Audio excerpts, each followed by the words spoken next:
Assalamualaikum warahmatullahi wabarakatuh. Salam Om Swastiastu, Namo Buddhaya, salam kebajikan.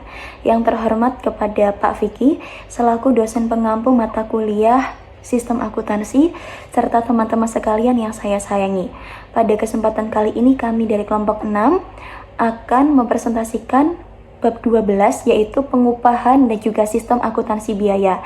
Sebelum itu, izinkan kami untuk memperkenalkan anggota dari kelompok kami, yaitu kelompok 6 terlebih dahulu.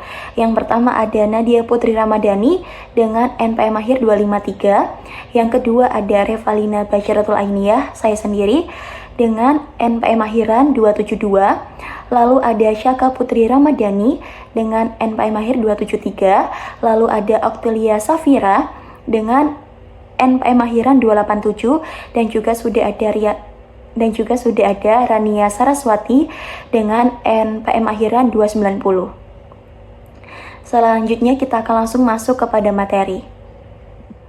Yang pertama-tama di sini kita akan masuk kepada sistem pengawasan produksi, yaitu serangkaian prosedur yang dirancang untuk mengawasi pelaksanaan setiap order produksi yang dikeluarkan oleh fungsi produksi.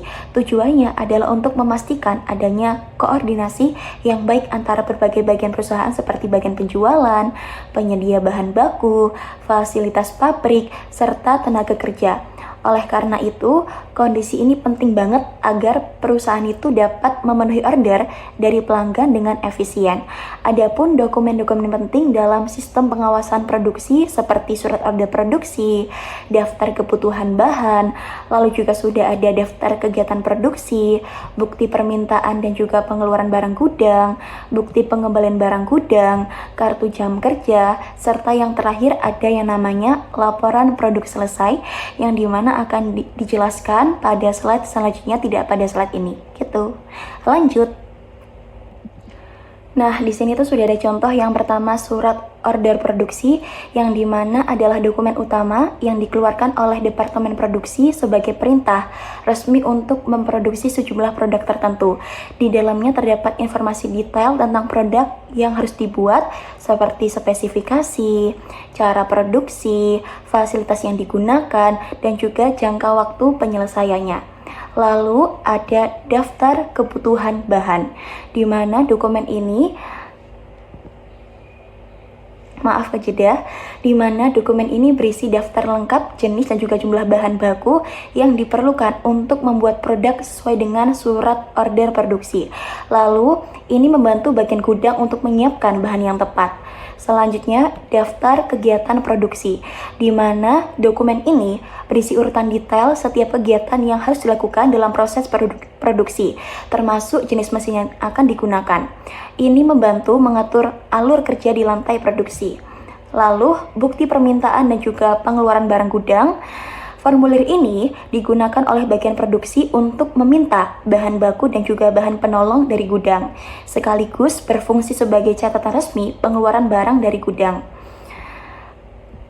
Kita lanjut ke slide selanjutnya. Ada bukti pengembalian barang gudang, yang dimana formulir ini digunakan oleh bagian produksi untuk mengembalikan bahan baku atau bahan penolong yang tidak terpakai ke gudang. Misalnya, ada sisa bahan setelah produksi selesai, lalu kartu jam kerja, yang dimana dokumen ini tuh mencatat waktu kerja tenaga kerja langsung, karyawan yang terlibat langsung dalam produksi, untuk setiap order produksi. Ini penting untuk menghitung biaya tenaga kerja langsung.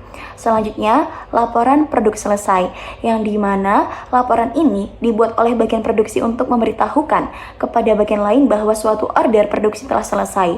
Bagian-bagian yang menerima laporan ini antara lain bagian perencanaan, pengawasan produksi, gudang, penjualan, akuntansi persediaan, dan juga akuntansi biaya. Selanjutnya kita akan masuk kepada fungsi-fungsi slide selanjutnya. Sekarang kita masuk kepada fungsi-fungsi yang terlibat dalam sistem pengawasan produksi. Yang pertama ada fungsi penjualan. 1. Bertanggung jawab menerima order dari pelanggan. 2. Meneruskan informasi order tersebut ke fungsi produksi agar produksi dapat dimulai. 3. Dalam perusahaan yang memproduksi berdasarkan pesanan, fungsi penjualan sangat penting dalam mengawali proses produksi. Selanjutnya ada fungsi produksi yang dimana 1. Bertanggung jawab membuat perintah produksi untuk bagian-bagian di bawahnya yang terlibat dalam proses produksi. 2. Perintah ini dituangkan dalam bentuk surat order produksi.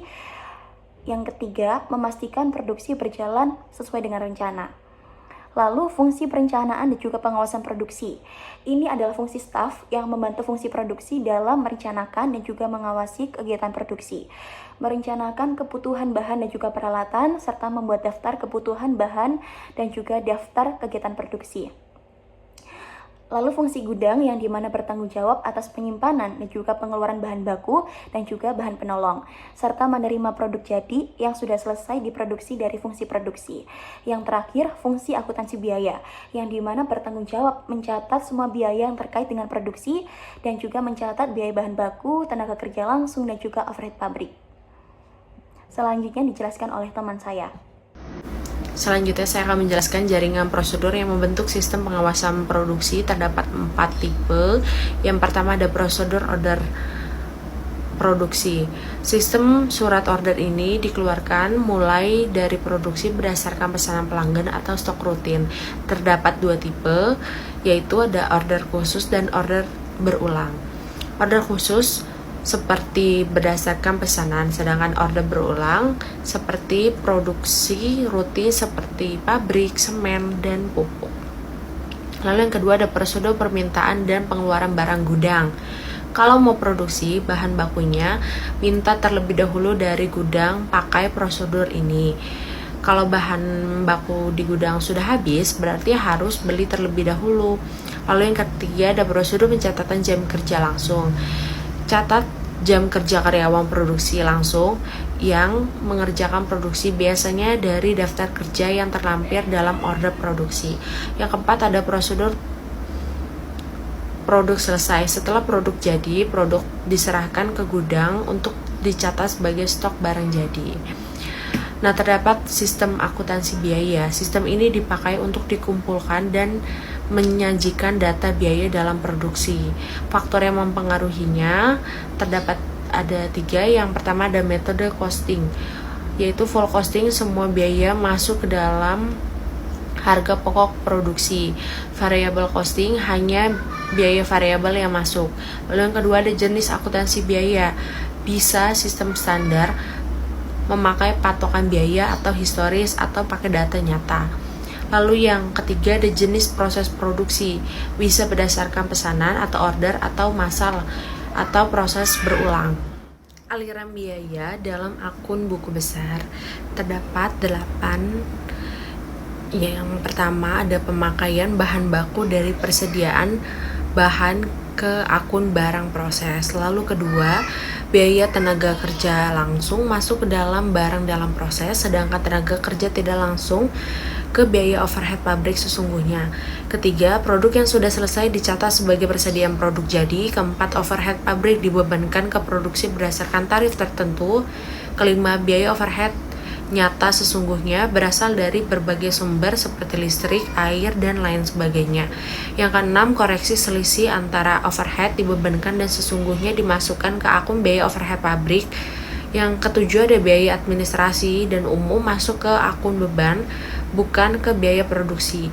Yang kedelapan, biaya pemasaran juga dicatat sebagai beban tersendiri. Manajemen membutuhkan informasi biaya untuk mengambil keputusan. Yang pertama ada order produksi yang belum selesai untuk memantau pekerjaan yang masih berjalan. Lalu yang kedua ada order produksi yang telah selesai untuk dievaluasi hasil dan efisiensi. Yang ketiga ada harga pokok produk jadi untuk menentukan harga jual dan laba. Yang keempat ada harga pokok produk dalam proses untuk menghitung nilai aset sementara. Lalu yang kelima ada biaya menurut pusat biaya agar manajemen tahu di bagian mana biaya paling besar. Selanjutnya ada dokumen yang digunakan dalam sistem akuntansi biaya. Yang pertama ada sistem order produksi, perintah resmi untuk memulai produksi. Lalu yang kedua ada daftar kebutuhan bahan untuk menunjukkan bahan apa saja yang dibutuhkan. Lalu yang ketiga ada daftar kegiatan produksi, seperti menjelaskan tahapan kegiatan produksi. Yang keempat ada bukti permintaan dan pengeluaran barang gudang untuk bukti bahan diambil dari gudang. Lalu yang kelima ada bukti pembelian barang gudang seperti bukti masuknya bahan ke gudang. Yang keenam ada kartu jam kerja untuk mencatat jam kerja karyawan. Ketujuh, laporan produk selesai untuk menyatakan bahwa produk telah selesai. Yang kedelapan ada bukti memorial untuk mencatat penyusutan, amortisasi, overhead pabrik, dan lain sebagainya. Yang kesembilan ada bukti kas keluar, digunakan saat biaya dibayarkan dengan kas langsung. Catatan akuntansi yang digunakan. Yang pertama ada jurnal pemakaian bahan baku untuk mencatat bahan baku yang digunakan dalam proses produksi. Contoh gambarnya sudah saya lampirkan seperti gambar di samping, jurnal pemakaian bahan baku.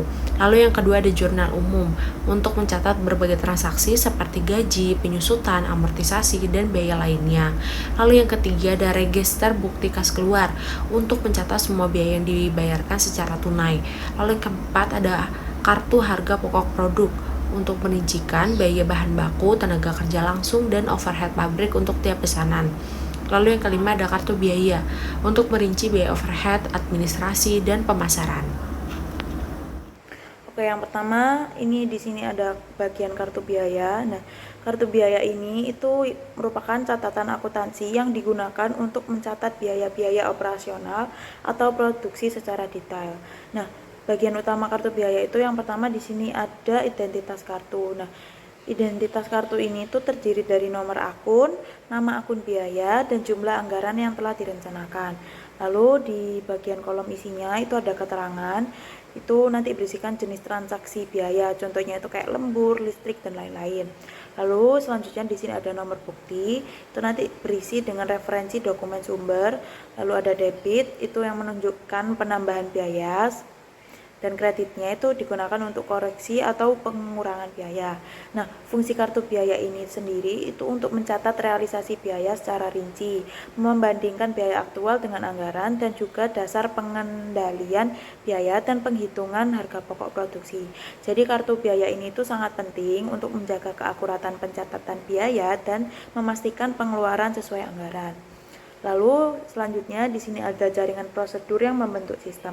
Nah, dalam sistem pengawasan produksi dan akuntansi biaya itu terdapat beberapa prosedur utama yang saling berhubungan. Yang pertama di sini ada prosedur order produksi, di mana ini nanti itu memulai kegiatan produksi berdasarkan pesanan pelanggan atau kebutuhan produksi tertentu.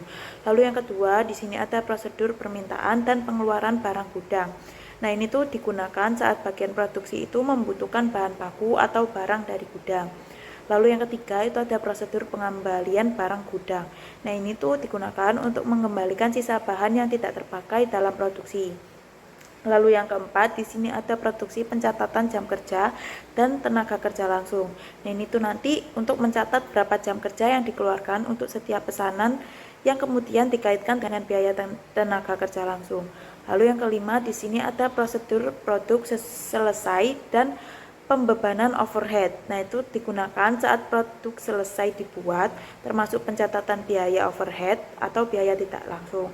Dan yang terakhir di sini ada prosedur pencatatan biaya overhead sesungguhnya dan juga beban operasional lainnya. Nah, ini nanti itu mencatat biaya overhead aktual, biaya administrasi, dan juga biaya pemasaran. Oke, di sini ada unsur pengendali internal. Jadi salah satu aspek paling krusial dalam sistem akuntansi biaya itu yaitu unsur pengendalian internal. Nah, fungsinya itu tidak hanya untuk mengatur alur kerja, tapi juga untuk melindungi aset perusahaan, mencegah kebocoran biaya, dan juga menjamin keandalan data keuangan. Nah, yang pertama di sini ada unsur organisasi. Di sini tuh unsur organisasi itu isinya tuh pentingnya pemisahan dalam tugas. Jadi pemisahan fungsi bukan sekedar aturan, tapi juga cara untuk menciptakan sistem yang objektif dan juga bebas konflik kepentingan. Nah, fungsi pencatat yang pertama itu fungsi pencatat biaya harus dipisah dari fungsi produksi. Kenapa? Itu karena kalau bagian produksi juga mencatat biaya, mereka itu bisa saja menutupi pemborosan bahan atau waktu kerja dan tidak akan tercatat dalam laporan. Ini tuh jadi rawan manipulasi gitu. Terus yang kedua di sini ada pencatat biaya itu harus dipisahkan dari bagian penganggaran biaya. Alasannya itu agar dapat data realisasi biaya itu bisa dibandingkan secara objektif dengan anggaran. Kalau satu orang yang menganggarkan dan mencatat, maka kesalahan bisa ditutupi atau dibiarkan. Lalu yang ketiga, di sini ada fungsi gudang, itu harus dipisahkan dari produksi dan juga akuntansi. Nah, gudang itu mengelola fisik barang, sementara akuntansi itu mencatat nilai barang. Jika disatukan, itu sangat mudah terjadi pencurian atau manipulasi data dan juga stok. Misalnya barang keluar tapi tidak tercatat. Jadi pemisahan ini itu membentuk sistem saling mengawasi atau check and balance, agar tidak ada satu bagian yang memegang kendali penuh tanpa pengawasan. Jadi fungsi ini tuh biar mengurangi pemanipulasian data. Lalu selanjutnya di sini ada sistem otorisasi dan prosedur pencatatan. Nah, dokumen dalam perusahaan itu bukan hanya catatan, tapi bukti sah suatu aktivitas. Maka setiap dokumen itu penting harus mendapat otorisasi dari pihak yang berwenang. Yang pertama di sini surat order produksi itu disahkan oleh kepala produksi. Karena dialah yang tahu apakah produksi itu perlu dijalankan. Ini tuh mencegah produksi yang tidak terencana atau fiktif. Lalu selanjutnya ada permintaan bahan dari gudang, itu harus disetujui oleh kepala produksi. Ini bertujuan agar tidak ada pengambilan bahan sembarangan yang akhirnya memboroskan stok. Terus selanjutnya di sini ada bukti kas keluar, itu harus disetujui dengan bagian keuangan. Ini tuh bertujuan agar pengeluaran dana itu hanya dilakukan untuk keperluan yang sudah diverifikasi. Ini tuh juga penting untuk menghindari duplikasi pembayaran. Dan yang terakhir itu ada daftar kebutuhan bahan dan kegiatan produksi, itu dibuat oleh bagian perencanaan dan disahkan oleh atasan. Ini tuh untuk memastikan bahwa rencana kerja dan juga kebutuhan bahan berdasarkan analisis yang valid, bukan asal-asalan atau manipulatif. Jadi sistem otorisasi memastikan semua transaksi itu benar-benar sah dan dibutuhkan, bukan berdasarkan inisiatif sepihak. Selanjutnya di sini ada praktik yang sehat. Ini itu untuk menjaga disiplin dan juga transparansi. Pengendalian ini itu juga perlu ditopang oleh praktik-praktik yang teknis dan juga disiplin. Contohnya itu yang pertama di sini itu dokumen harus bernomor urut dan juga dipertanggungjawabnya itu yang jelas. Jadi tujuannya itu supaya setiap dokumen itu bisa ditelusuri kalau tanpa nomor urut itu bisa saja ada dokumen yang hilang untuk menutupi kesalahan atau kecurangan. Lalu yang selanjutnya di sini tuh ada rekonsiliasi rutin antara kartu biaya dan juga buku besar. Nah, ini itu penting untuk memastikan bahwa data laporan itu pembantu atau kartu biaya itu sinkron dengan catatan utama. Kalau ada perbedaan bisa langsung ditelusuri. Lalu yang terakhir itu ada stok gudang harus dihitung secara fisik secara berkala. Itu alasannya itu karena ada data di komputer itu bisa salah atau dimanipulasi. Nah, dengan mengecek fisik langsung, kita itu bisa menguji keakuratan pencatatan dan mencegah pencurian. Jadi itu bisa dicocokkan antara data yang di komputer sama barang fisiknya. Nah, tanpa pengendalian internal yang kuat ini, itu biaya itu bisa membengkak tanpa terdeteksi, bisa terjadi stok hilang tanpa jejak, dan juga laporan keuangan bisa kehilangan kepercayaannya. Dengan sistem yang rapi ini, pemisahan tugas, otorisasi yang sah, dan praktik yang disiplin, itu kita jadi bisa menjamin efisiensi, transparansi, dan keamanan operasional perusahaan. Oke, di sini ada bagan alir dokumen prosedur. Jadi dalam sistem ini itu juga terdapat bagan alir atau yang biasa disebut juga dengan flowchart dokumen yang berfungsi sebagai panduan visual untuk memahami alur kerja antar bagian. Jadi beberapa prosedur yang digambarkan itu dalam bagan alir itu ada yang pertama order produksi. Nah, order produksi ini tuh mulai dari permintaan produksi hingga persiapan bahan. Lalu yang selanjutnya ada permintaan dan pengeluaran barang gudang. Ini tuh berisi alur pengambilan bahan baku dan barang dari gudang untuk produksi. Lalu yang selanjutnya ada produk selesai dan pembebanan overhead. Jadi mencatat selesainya proses produksi dan biaya overhead yang dibebankan ke produk itu dilakukan di sini. Lalu yang terakhir itu pencatatan biaya penyusutan, amortisasi, dan juga uang muka. Ini tuh bagian ini tuh untuk mencatat biaya-biaya yang tidak berupa pengeluaran langsung tetapi tetap harus diperhitungkan. Jadi bagan alir ini tuh sangat membantu dalam memvisualisasikan seluruh proses pencatatan untuk memastikan tidak ada tahapan yang terlewat dan juga memberikan gambaran yang lebih sistematis bagi semua pihak yang terlibat. Jadi di sini saya akan menjelaskan mengenai bagan alir dari prosedur order produksi. Jadi prosedur ini itu untuk mengkoordinasikan kegiatan produksi guna memenuhi pesanan pembeli atau kebutuhan produk. Jadi di sini bagian pertama, ini flowchartnya terdapat di buku Sistem Akuntansi milik Mulyadi, tetapi sudah saya sederhanakan interpretasinya supaya lebih mudah untuk dibaca. Jadi step yang pertama terdapat di bagian order penjualan. Pada tahap awal, proses akan dimulai dari masuknya order atau pesanan dari pembeli. Order ini biasanya belum lengkap, jadi bagian penjualan itu akan menambahkan informasi penting seperti contohnya spesifikasi produk, jumlah, tenggat waktu, atau permintaan khusus lainnya. Setelah order tersebut dianggap lengkap dan jelas, order ini akan diteruskan ke bagian perencanaan dan pengawasan produksi untuk ditindaklanjuti ke tahap produksi. Selanjutnya, di bagian perencanaan dan pengawasan produksi ya, ini tahap kedua. Begitu menerima order yang sudah lengkap, bagian ini akan langsung membuat surat order produksi sebagai arahan resmi untuk bagian produksi. Tidak hanya hal tersebut, mereka juga akan menyusun 2 dokumen penting, yakni daftar kebutuhan bahan atau DKB yang merinci bahan baku yang akan dibutuhkan. Lalu juga terdapat daftar kegiatan produksi atau DKP yang akan menjelaskan tahapan proses produksinya.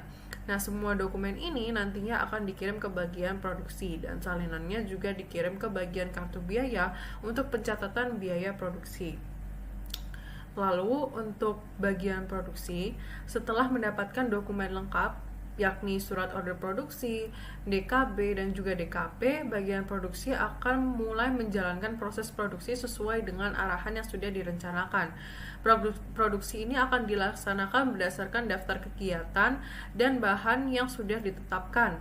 Setelah proses produksi selesai, aktivitas ini akan dilanjutkan ke prosedur lainnya, yaitu pengeluaran bahan dari gudang dan pencatatan jam kerja tenaga kerja langsung yang terlibat dalam produksi.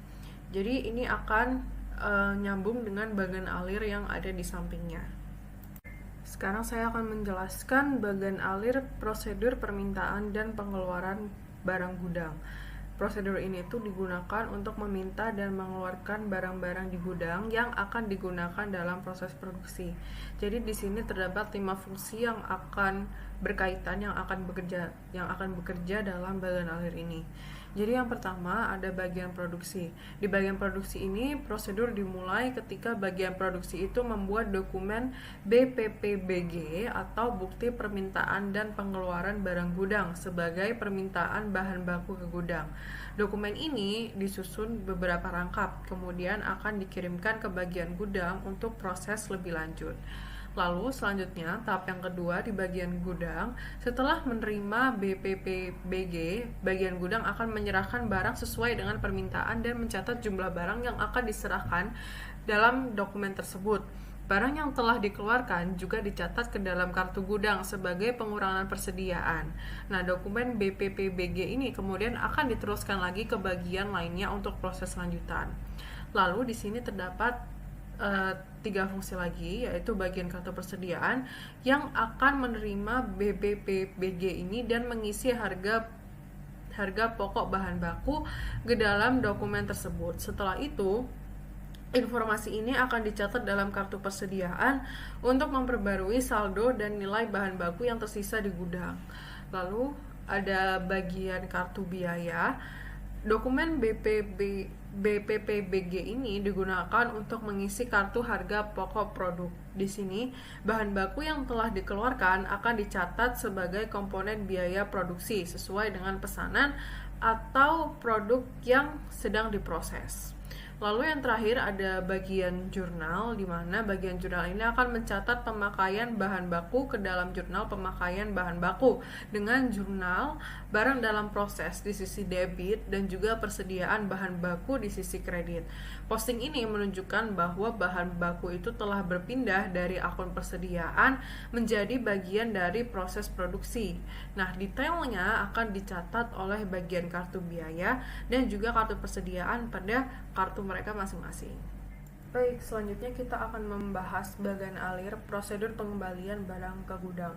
Nah, kenapa ada bagian alir ini? Karena biasanya dalam proses produksi itu tidak semua bahan itu habis dipakai. Jadi bahan yang dikeluarkan itu tidak digunakan seluruhnya oleh fungsi produksi. Maka dari itu barang tersebut harus dikembalikan lagi ke gudang. Nah, dalam bagian alir ini masih terdapat 5 fungsi yang akan berkaitan ya. Jadi yang pertama di bagian produksi, prosedur ini akan dimulai dari bagian produksi yang akan membuat dokumen BPBG atau bukti pengembalian barang gudang. Nah, dokumen ini dibuat ketika terdapat bahan baku yang tidak terpakai dalam proses produksi dan perlu dikembalikan ke gudang. Setelah itu, barang akan dikirim ke gudang bersamaan dengan dokumen BPBG tersebut. Lalu di bagian gudang, begitu barang dan BPBG sampai di gudang, bagian gudang akan memeriksa dan juga menandatangani BPBG sebagai bukti penerimaan barang. Lalu data pengembalian ini akan dicatat ke dalam kartu gudang supaya stok barang di gudang itu tetap terupdate dan tetap sesuai dengan kondisi yang sebenarnya. Lalu terdapat bagian kartu persediaan. BPBG ini akan dikirim ke bagian kartu persediaan untuk petugas ini akan mengisi harga pokok bahan yang dikembalikan. Setelah itu pengembalian tersebut akan dicatat ke dalam kartu persediaan sebagai tambahan persediaan bahan baku.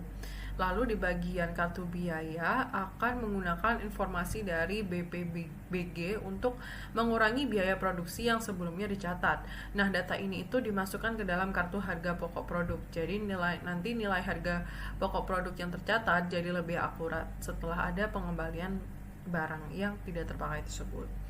Lalu yang terakhir itu bagian jurnal yang akan mencatat transaksi ini ke dalam jurnal umum. Jurnalnya itu akan mendebet akun persediaan bahan baku karena bahan bakunya bertambah kembali ya, karena kan tidak jadi dipakai, lalu mengkredit akun barang dalam proses. Ini menunjukkan bahwa bahan yang tadinya dianggap sedang dipakai sekarang kembali menjadi stok yang ada di gudang. Yang selanjutnya terdapat bagian alir prosedur pencatatan jam kerja dan biaya tenaga kerja langsung. Jadi prosesnya di sini yang pertama ada pencatatan jam kerja. Pertama-tama proses ini akan dimulai dengan pencatatan jam kerja langsung oleh karyawan. Setiap tenaga kerja akan mencatat jumlah jam kerja mereka ke dalam kartu jam kerja. Informasi ini sangat penting karena nantinya akan digunakan untuk menghitung besarnya upah yang harus dibayarkan kepada masing-masing karyawan. Perhitungan upah ini bisa berdasarkan jumlah jam hadir, potongan absensi, dan juga hari kerja. Setelah data jam kerja terkumpul, bagian yang bertanggung jawab akan membuat daftar upah dan rekap daftar upah. Rekap ini akan merangkum total upah yang harus dibayarkan ke seluruh karyawan sesuai dengan kontribusi mereka dalam proses produksi. Rekap inilah yang nantinya akan menjadi dasar untuk mencatat dan mengalokasikan biaya tenaga kerja ke dalam biaya produksi pesanan. Langkah selanjutnya adalah membuat dokumen keuangan yang terdiri dari 2 bagian, yakni bukti kas keluar dan juga bukti memorial. Bukti kas keluar itu akan digunakan untuk mencairkan dana yang akan dibayarkan sebagai gaji karyawan. Sementara itu, bukti memorial akan disusun untuk mencatat alokasi biaya tenaga kerja langsung ke dalam sistem akuntansi perusahaan. Dokumen ini akan menunjukkan berapa besar biaya tenaga kerja yang dikaitkan langsung dengan pesanan tertentu. Yang terakhir, bukti memorial yang sudah dibuat akan dicatat dalam jurnal umum sebagai bentuk pencatatan akuntansi. Selain itu, informasi dari bukti memorial juga dicatat ke dalam kartu harga pokok produk, di mana biaya tenaga kerja tersebut dirinci dan dikaitkan langsung dengan produk atau pesanan tertentu. Nah, proses ini memastikan bahwa seluruh biaya tenaga kerja tercatat dengan benar dan teralokasi secara akurat dalam perhitungan harga pokok produksi. Selanjutnya saya akan menjelaskan proses pencatatan biaya overhead pabrik, administrasi, dan pemasaran. Nah, dia itu memiliki 4 jenis. Yang pertama, berasal dari pemakaian barang gudang. Nah, jika fungsi perbaikan dan pemeliharaan memakai suku cadang dan minyak pelumas pabrik, maka biaya ini dikelompokkan dalam biaya overhead pabrik dan dicatat dalam jurnal umum dengan jurnal biaya overhead pabrik sesungguhnya. Ini akun beban yang bertambah untuk mencatat nilai suku cadang dan minyak pelumas yang digunakan sehingga dia dicatat dalam debit. Kemudian persediaan suku cadang. Nah, ini tuh akun aset persediaan yang berkurang karena suku cadang telah dikeluarkan dari gudang sehingga dia dicatat dalam kredit. Lalu persediaan minyak pelumas. Ini tuh juga akun aset persediaan yang berkurang karena minyak pelumas telah digunakan sehingga dia dicatat dalam kredit. Kemudian yang kedua, ada pengeluaran kas dan yang menggunakan register kas keluar dan jurnal umum. Jadi, dalam pembayaran gaji dan upah tenaga kerja tidak langsung, digunakan akun antara gaji dan upah untuk mengumpulkan catatan dalam register bukti kas keluar dengan jurnal umum. Jadi, dia tuh biaya overhead pabrik sesungguhnya. Ini akun beban yang bertambah untuk mencatat gaji dan upah tenaga kerja tidak langsung yang terkait dengan proses produksi sehingga dia dicatat di debit. Kemudian biaya administrasi dan umum. Akun ini tuh akun beban yang bertambah untuk mencatat gaji dan upah staf administrasi sehingga dia dicatat di debit. Kemudian ada beban pemasaran. Nah, ini tuh akun beban yang bertambah untuk mencatat gaji dan upah staf pemasaran sehingga dia dicatat di debit. Kemudian ada gaji dan upah. Ini tuh akun antara atau temporary account yang berkurang untuk mencatat total gaji dan upah yang dibayarkan. Akun ini akan ditutup ke akun kas pada saat pembayaran dilakukan sehingga dia dicatat di kredit. Yang ketiga adalah pengeluaran kas dan yang menggunakan register bukti kas keluar. Nah, biaya yang dibayarkan untuk keperluan fungsi produksi, fungsi administrasi dan umum, dan fungsi pemasaran, misalnya beban telepon, dicatat oleh bagian utang ke dalam register kas keluar adalah sebagai berikut. Jadi biaya overhead pabrik sesungguhnya ini adalah akun beban yang bertambah untuk mencatat pengeluaran kas yang terkait dengan operasional pabrik seperti pembayaran telepon pabrik sehingga dia dicatat ke dalam debit. Kemudian biaya administrasi dan umum. Akun ini tuh akun beban yang bertambah untuk mencatat pengeluaran kas untuk keperluan administrasi dan umum seperti pembayaran telepon kantor sehingga dia dicatat ke dalam debit. Lalu ada beban pemasaran. Akun ini tuh akun beban juga yang bertambah untuk mencatat pengeluaran kas untuk kegiatan pemasaran seperti pembayaran telepon bagian pemasaran. Nah, jadi dia dicatat di debit. Kemudian ada kas kecil yang akan dibayar. Nah, ini tuh di akun sementara yang digunakan jika pembayaran dilakukan melalui mekanisme kas kecil dan akan diisi kembali nanti, atau bisa juga merujuk pada pengurangan kas secara langsung jika transaksinya tidak melalui kas kecil sehingga dia dicatat kepada kredit. Kemudian yang keempat berasal dari penyusutan, amortisasi, depresi, dan terpakainya uang muka biaya. Nah, bagian ini tuh dicatat oleh bagian jurnal umum di bagian jurnal umum sebagai berikut. Beban overhead pabrik sesungguhnya itu akun beban yang bertambah untuk mencatat alokasi biaya penyusutan, amortisasi, atau depresi aset yang digunakan dalam proses produksi sehingga dia dicatat ke debit. Lalu beban administrasi dan umum, ini akun beban juga yang bertambah untuk mencatat alokasi biaya penyusutan atau amortisasi aset yang digunakan untuk keperluan administrasi dan umum. Jadi dia dicatat di debit. Ada beban pemasaran, ini akun beban juga yang bertambah untuk mencatat alokasi biaya penyusutan atau amortisasi aset yang digunakan untuk kegiatan pemasaran, sehingga dia dicatat di debit. Lalu ada akumulasi penyusutan aset tetap. Nah, ini adalah akun kontra aset yang bertambah untuk mencatat akumulasi penyusutan aset tetap seperti mesin pabrik, peralatan kantor, atau kendaraan pemasaran. Jadi dia dicatat di kredit. Kemudian ada aset tak berwujud. Nah, ini tuh akun aset yang berkurang karena adanya amortisasi. Contohnya amortisasi hak paten atau franchise. Jadi dia dicatat di kredit. Kemudian ada asuransi dibayar di muka. Nah, ini tuh akun aset yang berkurang karena sebagian masa manfaat asuransi telah berlalu dan menjadi beban pada periode berjalan, sehingga dia dicatat di kredit.